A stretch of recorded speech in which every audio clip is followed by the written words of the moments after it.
McLaren a causé une sacrée polémique ce week-end en Formule 1 en demandant à son pilote en tête de course de laisser les commandes à 3 tours de la fin seulement à son autre pilote qui était en seconde position. Naturellement, la controverse était longue, en plus c'était un week-end qui marquait vraiment un grand retour en force de McLaren puisqu'ils venaient de verrouiller leur première ligne en qualification pour la première fois depuis le Grand Prix d'Australie 1991, lorsque Ayrton Senna s'était qualifié devant Gerhard Berger.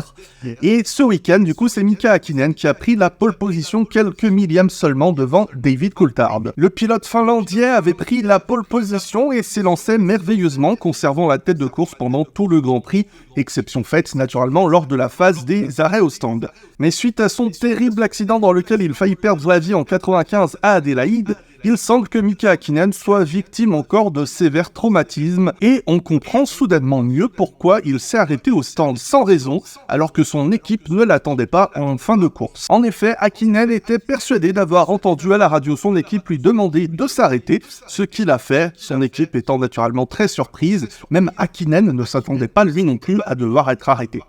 Ce faisant, il a donné les commandes de la course à son coéquipier David Coulthard.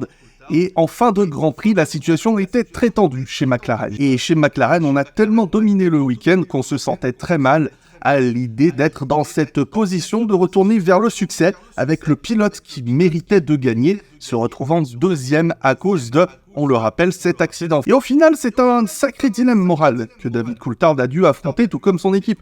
En effet, on lui a demandé de laisser la place, mais lui, il était en tête de course. On parle quand même d'une victoire en Formule 1. C'est pas comme si elle pleuvait du ciel.